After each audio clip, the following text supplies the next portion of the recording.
So, dear Prime Minister Nguyen, dear Madam Ambassador, Your Excellencies, dear members of the German Bundestag, ladies and gentlemen. Can you understand me, Prime Minister? No. So, we'll try again. So, have you now got the Vietnamese translation on the air? Right. So, welcome to you once more, dear Prime Minister Nguyen, dear Madam Ambassador, Your Excellencies, dear members of the German Bundestag, ladies and gentlemen. It's a great honor and pleasure for me to be able to welcome you on behalf of the Körber Foundation to Berlin. For more than 50 years, the Körber Foundation has been promoting international dialogue. Speaking with one another and not about one another has always been at the heart of our efforts. The aim was, and still is, to learn to understand each other in order to communicate successfully. For many years now, there have been discussions under the heading of the Asian century, focusing on a shift of the economic, political and cultural epicenter from Europe and America to Asia. Within a single generation, many Asian states have developed from poor houses to rapidly growing global economic nations. Meanwhile, 60% of the world's population live in Asia. This majority of the population is becoming more prosperous, more educated, and more innovative. Today, the countries of Asia are already contributing nearly 1/3 of the world's value creation. Growth rates of more than 6%, of which we can only dream in Europe, are the order of the day there. We have to adapt to these changes in Europe, ladies and gentlemen. This is the reason why we at the Körber Foundation decided a few years ago to shift the focus of our activities in the area of international politics in the direction of Asia. In doing so, we do not only address the rise of China, but we consider the entire region. Reviewing a few select events of the last 6 months make our approach clear. In March, we were able to welcome the Chinese State President Xi Jinping, and recently the Philippine President Aquino, as well as 2 high-ranking politicians from Myanmar, visited us, State President Thein Sein and opposition leader Aung San Suu Kyi. Last year, we paid in Indonesia a visit with a Bergedorf Roundtable, the oldest project of our foundation, addressing the issue of peace and security in the Asia-Pacific. And in a few weeks' time, we're going to convene the Bergedorf Roundtable in Hamburg on the subject of the responsibility of global trading nations in the Asian century, with many Asian and European politicians, think tank representatives, and researchers. Ladies and gentlemen, Asia is not only the powerhouse of the world economy today, but at the same time it represents a complex and tense hotspot of international security policy. The Socialist Republic of Vietnam plays a sovereign or an independent role in the region. So between Vietnam and China and the other states bordering on the South China Sea, there have been many territorial conflicts, which have even cost lives in the past. As a European observer, one sometimes has the impression that it just needs a single spark to trigger an uncontrollable spiral of escalation. Thus, we need ideas and concepts for how to solve these conflicts peacefully. International mechanisms for the settlement of disputes play a key role, we believe. However, there are also opportunities and challenges in the domestic development. Just like many other countries, Vietnam is also struggling to overcome the consequences of the economic and financial crisis, with a rising rate of inflation and with the necessary structural change of the economy. Still, the population regards the future with great optimism. 94% are convinced that the children will be better off financially than their parents in the future. Vietnam ranks top in the world with this unbridled optimism.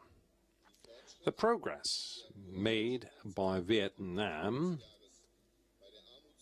in fighting poverty and developing the school system, as reported by the UN Human Rights Council at the beginning of this year, no doubt play an important role in this context. However, the Human Rights Council also criticized the restrictions of the freedom of the press and opinion. You yourself, esteemed Prime Minister, demanded more democracy for your country at the beginning of this year. We look forward to learning more about this tonight. Ladies and gentlemen, the U.S. Secretary of State, John Kerry, quite rightly stressed at a recent ASEAN Foreign Minister meeting what is happening in this region affects everyone in the world. Thus, I'm very happy indeed that we, in Berlin, if you so will, in the far Europe, we're able to discuss the security policy opportunities and challenges in Asia. I would like to thank the Prime Minister for his readiness to answer our questions following his speech, as is usual with us. And of course, I would like to thank all of you who have taken the time to be here, and I'm happy to welcome you here as our guests. Prime Minister Nguyen, the floor is yours. Thank you very much.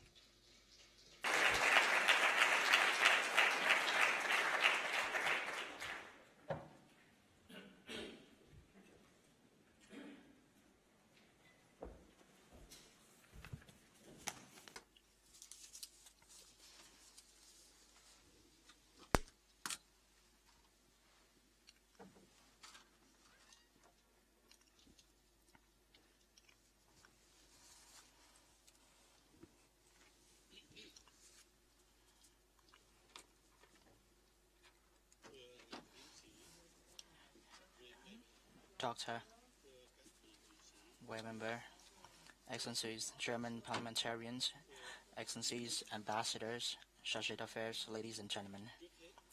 First and foremost, I would like to thank the Körber Foundation for honoring me with this opportunity to address this audience of leading politicians and scholars of Germany on the challenges to peace, security and development in the Asia-Pacific region, and about the Vietnam-Germany strategic partnership within the Asia-Europe overall relations.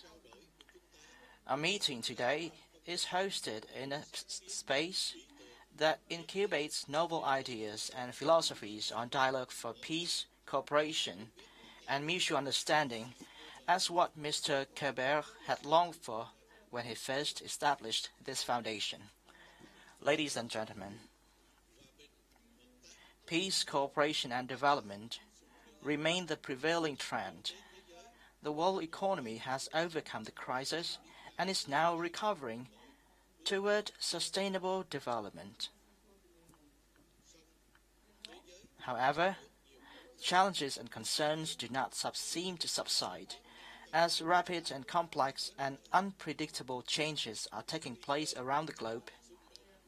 Increasingly serious threats have arisen from armed conflicts, territorial disputes, the use and threat of force, the rise of terrorism, as well as non-traditional security challenges, such as climate change, epidemics, and water security, among others. In recent years, the Asia-Pacific has emerged as an engine for global economic growth and integration, and a new economic and power center that accounts for nearly 55% of global GDP and plays a significant role in shaping a future world order.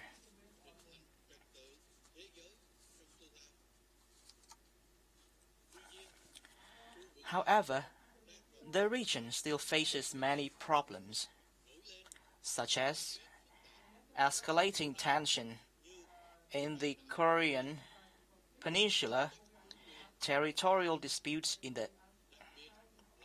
especially in the East Sea and East China Sea, and especially the deficiency of trust, the key factor that makes peace and stability in the region not as durable as we expect. Peace, security, and development of the Asia-Pacific region, if being threatened and worsened, would induce negative impacts and consequences worldwide.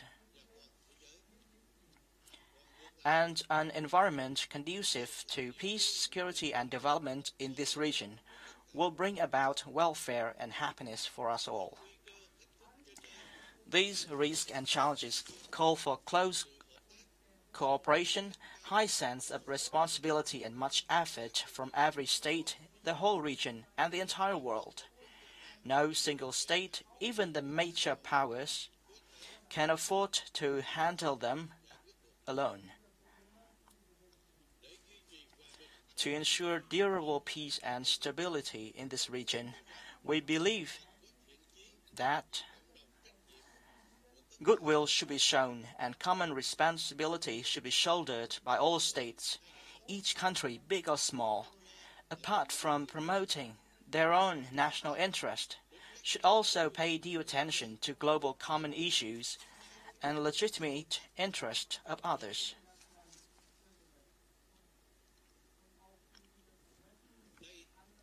This understanding is fundamental for countries to strengthen friendship, promote cooperation mechanisms, build trust, and resolve disagreements by peaceful means in accordance with the UN Charter and international law.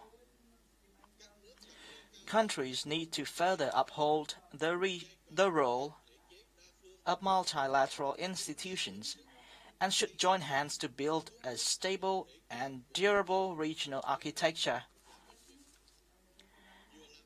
which provides a basis and main impetus for cooperation and generates capacity to effectively respond to challenges. Ladies and gentlemen, we, Vietnam, is fully aware that its peace and development are closely attached to peace and prosperity of the entire region. It is therefore Vietnam's top priority to secure a peaceful and stable environment for national development and improve its people's life. At the same time, Vietnam plays a responsible role in addressing the regional and global challenges. Since the launch of reforms nearly 30 years ago, Vietnam has successfully transformed the planned economy into a socialist-oriented market economy, and from a poor, less developed, and war-torn country into a middle-income and developing nation. Within 25 years, from 1986 to 2010, Vietnam's GDP growth rate averaged at 7% per annum. Even in the testing time of global financial crisis and economic recession, Vietnam still managed to sustain the GDP growth at the rate of 5.6% in 3 years from 2011 to 2013. And this year, our GDP is estimated to grow at 6%, and GDP per capita is expected to exceed $2,000. The macroeconomic and social-political stability were maintained, social security was ensured. We also attained several UN MDGs ahead of schedule. Vietnam continues to improve the rule of law state, strongly promote people's right to democracy, and vigorously upgrade the market economy's institutions.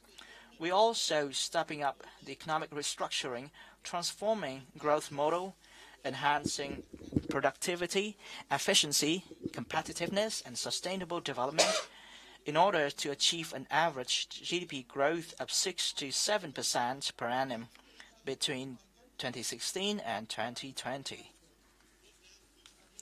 Vietnam has actively integrated itself into the region and the world. In this course, economic integration is the focus and key driver. Vietnam has become a WTO member since 2007, and so far, we have signed 8 free trade agreements and are working hard to build the ASEAN Economic Community by 2015.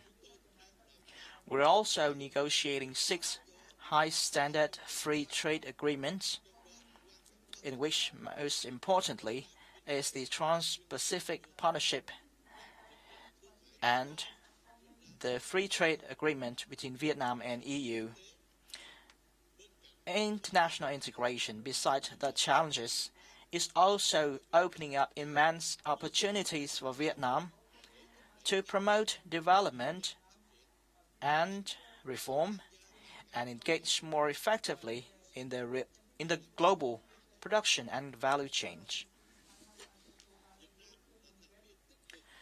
Today, Vietnam, as a responsible member, has actively participated in the work of the multilateral organizations and forums like United Nations, ASEAN, APEC, ASEM, WTO. We have recently joined the UN peacekeeping operations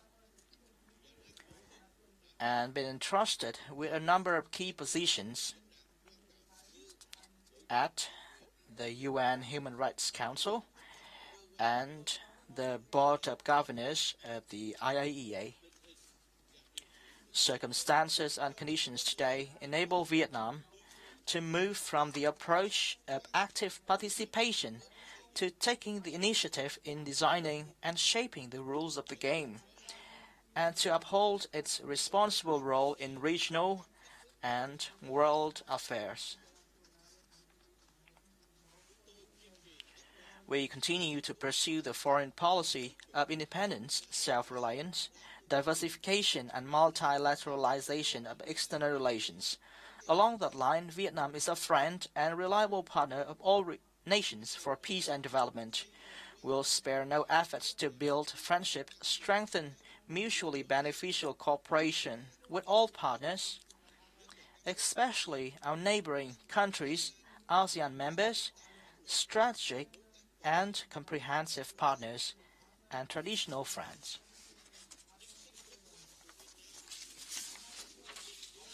It is Vietnam's consistent policy not to form alliances with one country against another.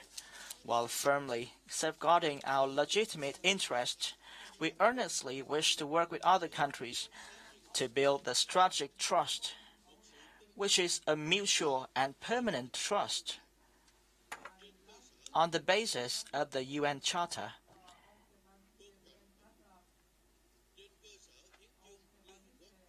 The UN Charter and international law, respect for each other's independence, sovereignty, territorial integrity, and peaceful settlement of disputes, equal and mutually beneficial cooperation for the sake of peace, stability, cooperation, and development of this region and the world. Vietnam welcomes any policy of major powers on the Asia-Pacific region which respects international law and regional institutions without power politics imposition, without infringing upon national independence and sovereignty, and promotes equal and mutual benefit cooperation for peace, security, and development in the region. As an active member of the ASEAN community, which takes shape next year, Vietnam pays special attention to the future of this regional architecture and ASEAN's centrality. The current architecture is still evolving and in transition. with various multi-layered mechanisms and forums such as the East Asia Summit, the ASEAN Regional Forum, the ASEAN Defense Ministers Meeting Plus, and to ensure lasting peace, security, and development in this region, Asia-Pacific needs a durable architecture with a set of principles, rules, and institutions that are feasible and on the basis of international law. In that architecture, ASEAN needs to continue with its central role in leading, connecting, and building strategic trust between and among all relevant partners.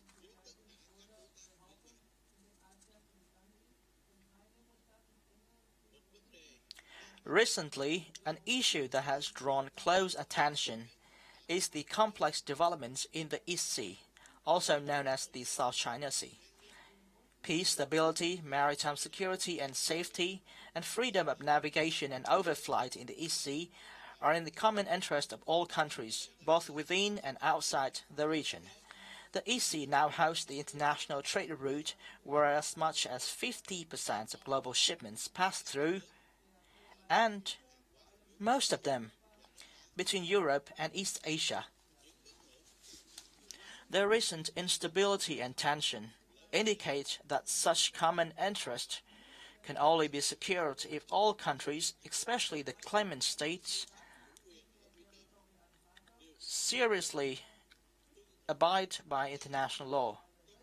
The 1982 UN clause and refrain from unilateral acts that further complicate the situation, refrain from the threat or use of force, fully and effectively implement the Declaration on the Conduct of Parties in the South China Sea, and work together for early conclusion of the Code of Conduct, or COC. Building on the tradition of peace and friendship and its consistent foreign policy, Vietnam always pursues peaceful settlement of disputes on the basis of international law and regional norms of conduct. While reaffirming its position to firmly safeguard our sacred national sovereignty and territory in accordance with international law, we have always exercised restraint in our attitude and actions, and used every opportunity to de-escalate tension, restore trust, promote friendly cooperation and dialogues to find a fundamental and long-term solution to the East Sea issue.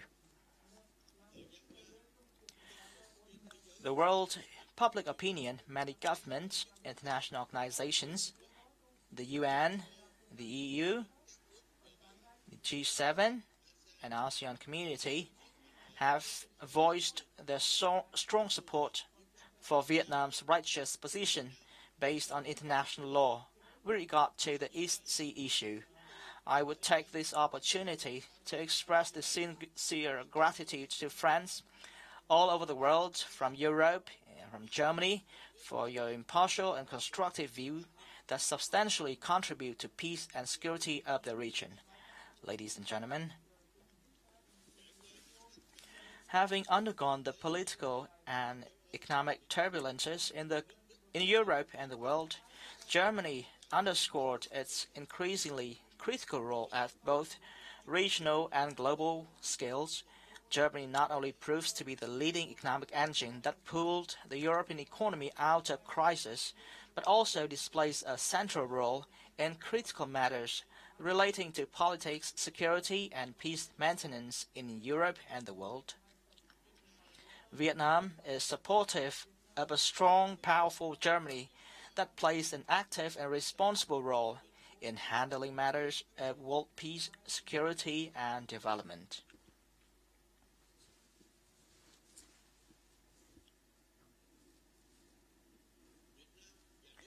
Vietnam and Germany are distant geographically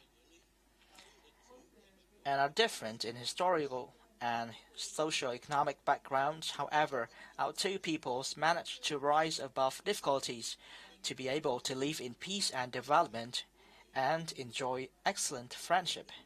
The German people supported Vietnam throughout the struggle for national independence, reunification and development. Our bilateral relations have been making steady progress, especially since the establishment of the strategic partnership in 2011. Next year, we will celebrate the 40th anniversary of diplomatic relations between Vietnam and Germany. The breadth and depth of the strategic partnership is evident in the regular exchange of high-level visits, dialogues at different levels, and substance and efficiency about cooperation that covers all areas: economy, trade, investment, development cooperation, politics, diplomacy, defense and security, culture, education, and people-to-people exchange, and also via close coordination at important multilateral forums like UN, ASEM, ASEAN, EU. Germany is now the biggest trade partner of Vietnam in Europe, as two-way trade turnover amounted to nearly $8 billion, more than 20% of the Vietnam-EU trade figure. Germany is also among the biggest ODA donors to Vietnam. We welcome investment inflows from Germany with high-quality FDI projects that introduce advanced, innovative, and environment-friendly technologies. And many of the major brands of Germany, Siemens, Mercedes-Benz, Braun, Allianz, and Bosch, have operated in Vietnam. Germany universities are hosting more than 4,000 Vietnamese students and research fellows. We also have a community of over 100,000 Vietnamese in Germany and more than 100,000 Vietnamese who speak German language in Vietnam, including generations of German universities alumni. And all of them have made important contribution to the prosperity of our two countries and to our thriving partnership. Today, I and Madame Chancellor Angela Merkel had a very fruitful talks. We agreed on major directions for the strategic cooperation and concrete action plans to deepen the Vietnam-Germany strategic partnership. We'll focus on 5 key areas, namely strategic political cooperation, trade and investment, justice and legislation, development cooperation and environment protection, education, science and technology, culture, communication, and social exchanges.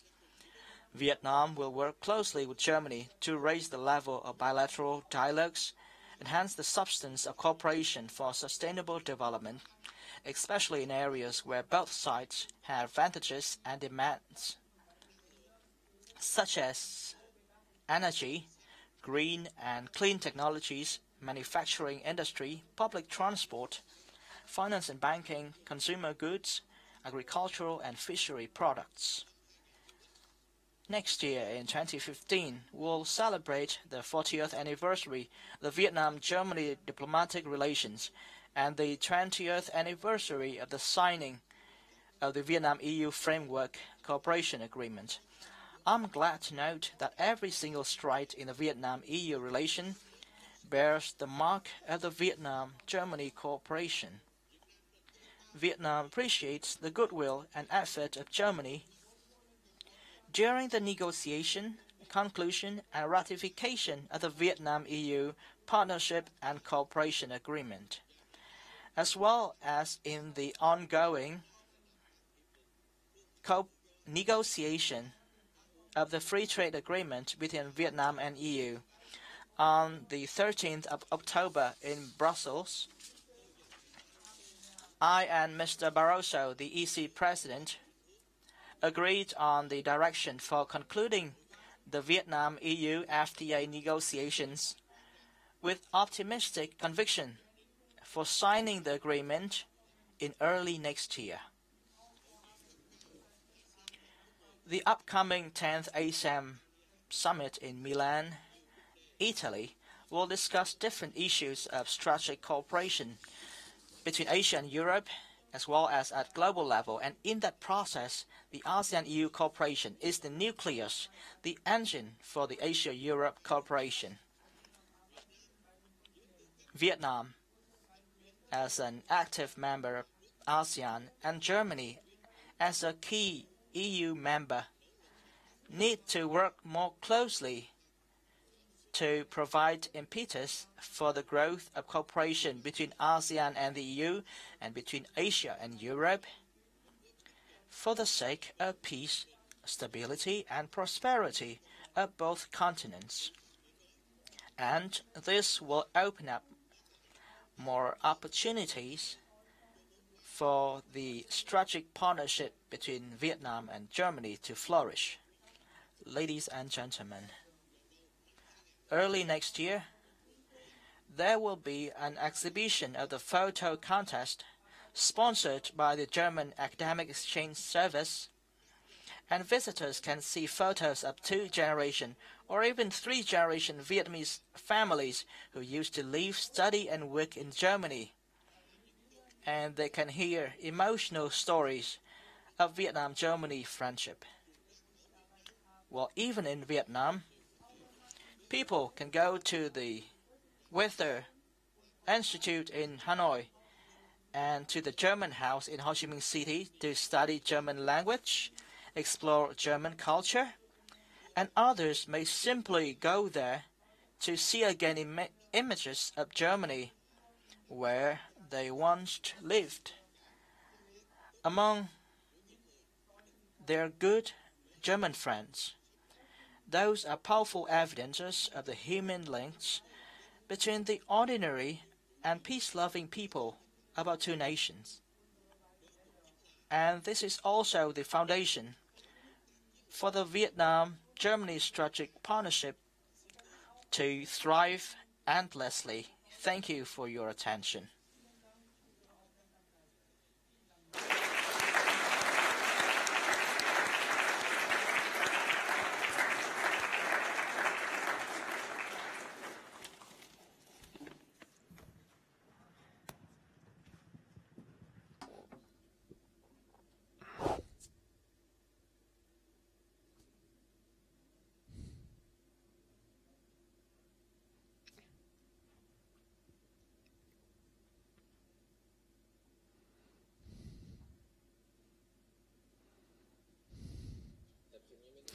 Prime Minister, first of all, I would like to thank you very much for your speech on the foreign policy of Vietnam and for your words about the opportunities in the German and Vietnamese relations. I'm very happy indeed that we now, on the panel, we've got a possibility of having a discussion with you, and afterwards we might also have a couple of questions from the audience. The subject today is actually the foreign and security policy in your region. So I would like to start with another question. Mr. Wehmeyer mentioned it in his introductory words. You, as I think, you have a very remarkable and very exciting speech on the New Year's Eve in 2014, at the beginning of 2014, and that was a very exciting speech in which you demanded more democracy, you demanded more transparency, and you demanded more responsibility and reportability of the state for the country. And you speak of direct democracy, representative democracy. In this speech, you mentioned accountability of the state and how, in a political system where one party has the rule, what about the elements of direct and representative democracy? And the second question, which is connected with that, is what are the steps that you've undertaken since? So maybe you can give us one or two examples in order to actually implement the demand which you raised.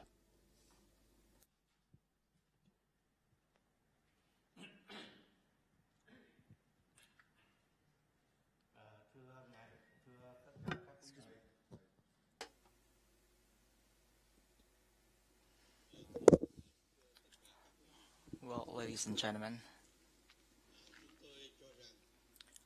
We believe that human rights, liberties, and democracy is an irreversible trend and an objective demand of the society of mankind.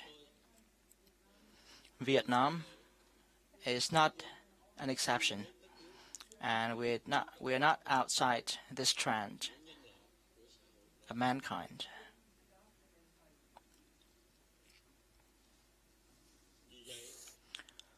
And therefore, in our constitution and in many legislation and in our policies, they all stated that democracy and human rights are both the goal and engine for the growth and development of Vietnam. And today, Vietnam is taking vigorous steps to complete the rule of law state, complete the institutions of market economy in order to promote and protect better the rights, liberty, and democracy of our people in all areas, even democracy in terms of politics, economics, social culture. Of course, democracy anywhere needs to be in line with the law and order. The rights and democracy of one person, one individual, should not violate the rights and democracy of another person. So this is what prescribed under and guaranteed under Vietnamese law.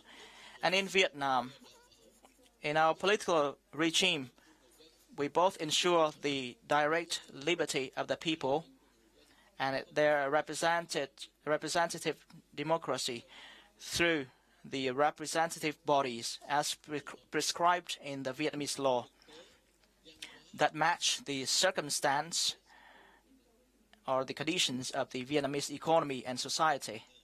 Thank you. Haben Sie So, since January, have you undertaken measures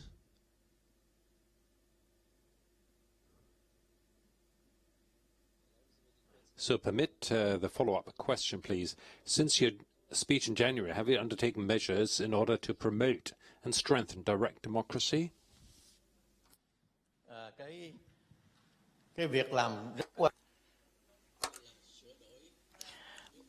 We have revised the Constitution, and it was adopted by the National Assembly in 2013, and it was a very important step forward in protecting and promoting the democracy, the rights, and the market economy. I believe that you need to read our new Constitution to find out more. Thank you. Lassen Sie uns auf So now let's talk about the foreign and security policy. So in your speech, you stressed the principle of respect for international law when it's about territorial conflicts in the South China Sea, and also the importance of multilateral organizations. Now, you've got a large neighbor who's got a slightly different opinion of how to handle such conflicts in a political manner, but the conflict should rather be sorted out bilaterally and negotiated bilaterally with the individual countries. And China does not recognize the responsibility of the international courts with regard to treating these conflicts. So how can Vietnam, as a country which is much smaller than the world power China, how can Vietnam convince the large neighbor to adopt a different position?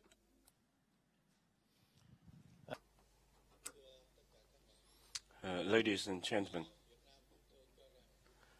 we believe that dispute settlement between nations and states in all areas, including the territorial integrity and sovereign disputes, using the legal means at the court or arbitration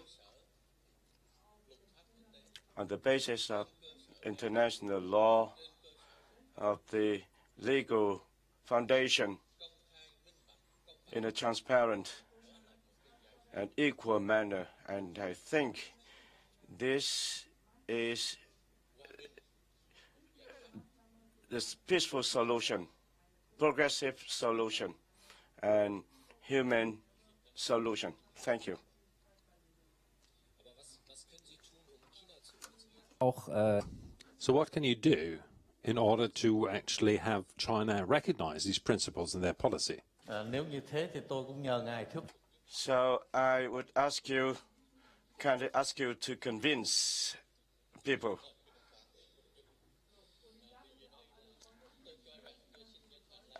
I'd like to re-emphasize that dispute settlement between states in all areas, territorial disputes, should be legally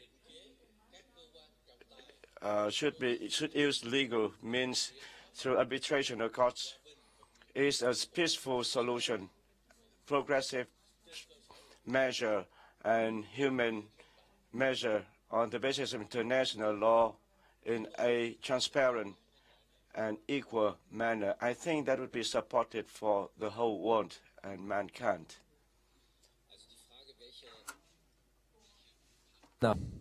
So the question is what partners Vietnam has in international politics. I mean, the United States just recently actually, in part, lifted the weapons embargo against Vietnam. So the USA, the former war enemy, are they becoming the new security partner of your country?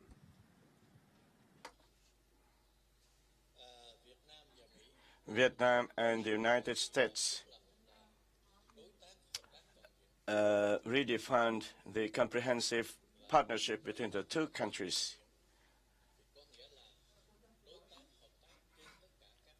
It means that we will cooperate in all areas for peace, cooperation and development.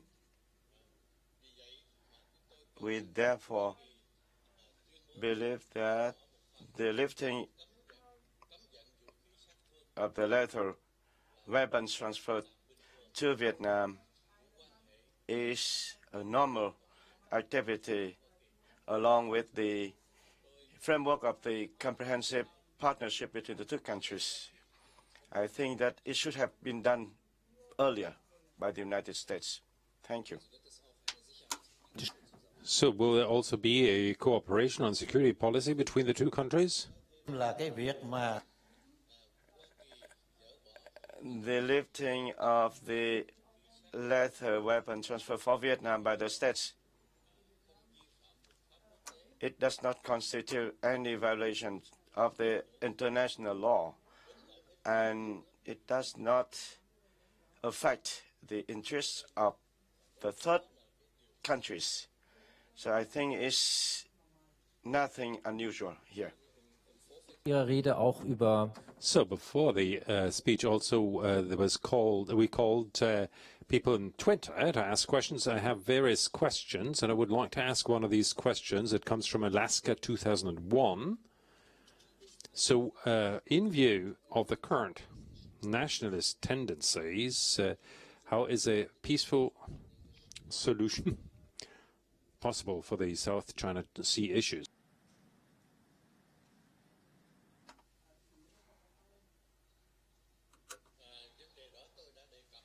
I have mentioned earlier in my remarks, I may repeat that peace, stability, security, and safety of the navigation in the East Sea and the fly as well is the common interest of all countries in the region and the world over, because this is the maritime navigation that accounts for about 50% of the goods transportation, and mainly between the Europe and European continent and Northeast Asia. Therefore, and East Asia, therefore, the maintenance of the security and safety of navigation and overfly in the East Sea is the common interest of all countries in the world. There's no other choice.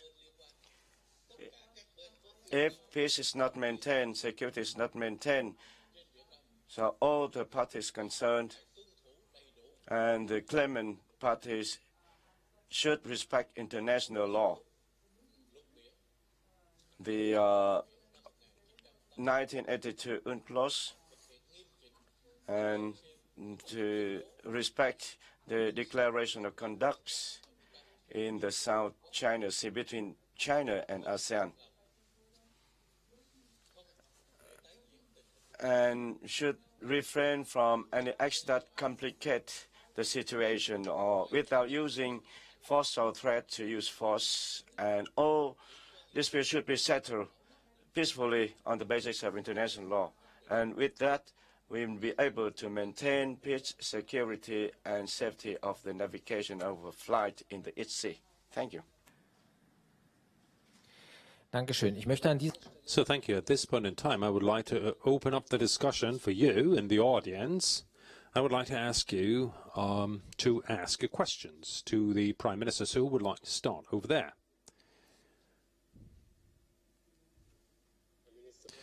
Prime Minister, you said, so could you just briefly introduce yourself? I'm Gerhard Will. So up to the end of last year, so I worked in the Foundation of Politics and the Economy, and you talked of the fact that for the solution of the disputes, the international law would be used as a foundation. Now, the Philippine government at the beginning of last year so went to the International Court of the Seas in order to sort out certain legal prerequisites of maritime law, and thus an international. They went to the International Court of Maritime Law, and up until now, I have not heard any position of the Vietnamese government how the government stands on this step of the Philippine government, whether they support this or not. I would be grateful if you would say something about this here, how the Vietnamese government stands on this step of the ASEAN partner, the Philippine government. Thank you very much.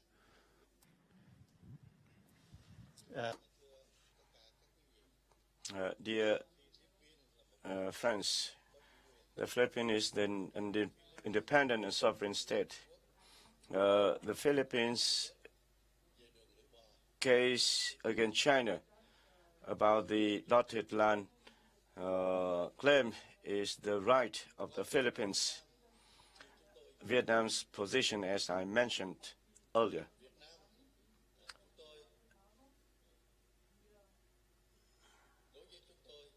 For us, for Vietnam, independent sovereignty is the sacred issue.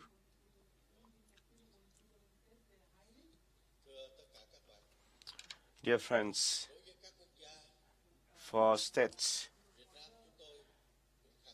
other states, we'd like to reaffirm that independence and sovereignty are the sacred issue, and we do whatever we can with all means in accordance with international law to safeguard our independence and sovereignty.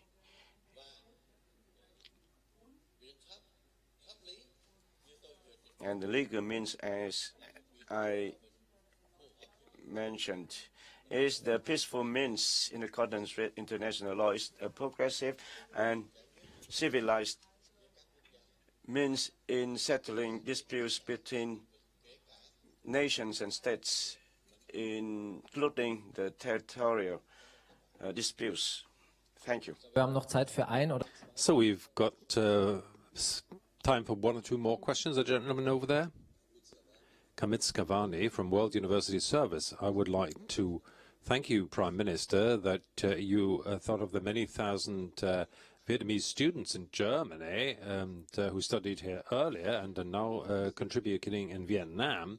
So Vietnam in 2008 has got the Vietnamese German University that was founded, so according to German model, to pass on experience also for other state universities.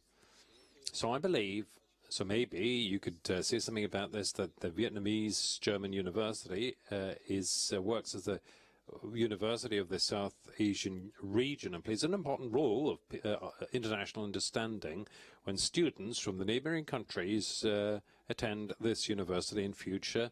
Already now, there's many from the neighboring countries who are studying German there. So I think such initiatives where young people in the region come together, an important contribution also from German history. So the relationship between Germany and France, Germany and Poland shows that especially the young people can go against prejudice when they meet each other. Prime Minister, so maybe we'll take a second question, then you can answer both questions together. The gentleman over there.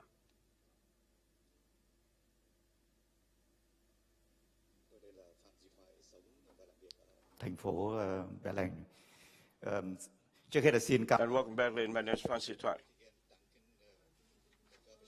dass eben diese Gelegenheit So we would like to thank the Körber-Stiftung that we've got this possibility of speaking directly with the Prime Minister of Vietnam and to ask a question and also to have this exchange.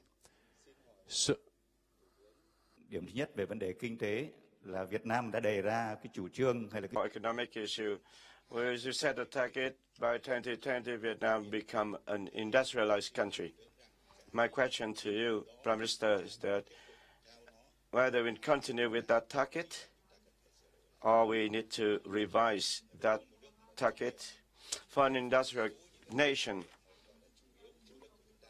We need to fulfill some targets. 2020, only a few years to go. So what should be your key industries?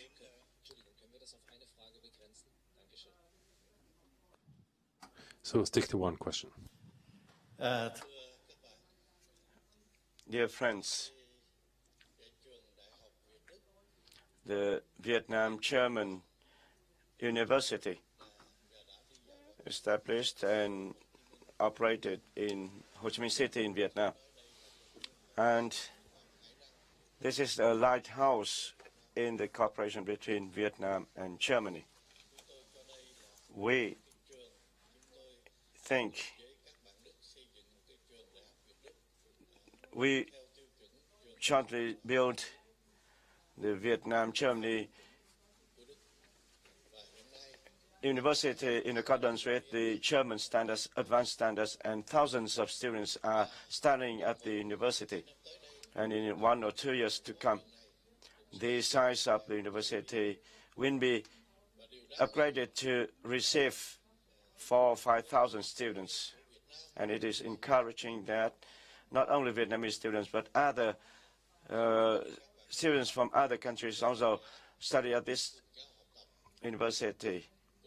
And the young generation, they study together, exchange together, and become closer with a better understanding and confidence and peace, cooperation and development in the region and the world. Development, cooperation, and friendship between nations will be better. So I look forward to your continued support for the expansion development of this university. At the talks with Prime Minister Merkel, Chancellor Merkel, President of Germany, both sides also expressed the support to build this university into a an advanced and high standard university. This a symbol of the two countries' friendship. And for the second question, Vietnam's goal is to thrive. We set a target to thrive. By 2020, Vietnam will basically become an industrial and modern country. Basically, an industrial and modern country. So that's the target that we strive for. And this is the process we have to strive. So by 2020, basically we'll become an industrial country. 2014, in our economic structure, 40% of the GDP comes from industry, 40% from service sector, and only 18% come from agriculture sector. So our industry and service sector accounts for more than 82%. Of course, to the best of my knowledge, it's not only rely on the GDP structure, but the other make count like the structure of services of the labor and key industries of the country like energy, petrol, gas, metallurgy, and manufacturing, oil refinery, and it is encouraging that 90% of our industry come from the manufacturing and service industries. Only 10%, less than 10% come from the mining industry.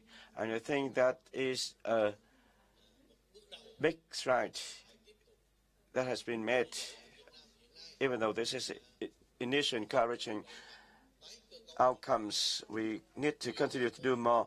We are doing our best to restructure our economy and transform the growth model in order to improve the productivity and competitiveness of the economy towards the increase of added value, and to increase the ratio of industry and service in the GDP. And from agriculture to the industrial and service economy to become industrial nation, basically, and modern country. This is the target that we are striving for. And besides opportunities and achievements, we also face a lot of difficulties, and we hope that the Vietnamese, overseas Vietnamese will contribute to the national building of the country. Thank you very much, my friends. And I think that time is running out. So once again, I'd like to thank the management of the Körber, the leaders of the Körber Foundation, and all of you for your time being here with me, listening to my remarks. So time is so limited. So I look forward to another opportunity to exchange with you. Thank you very much.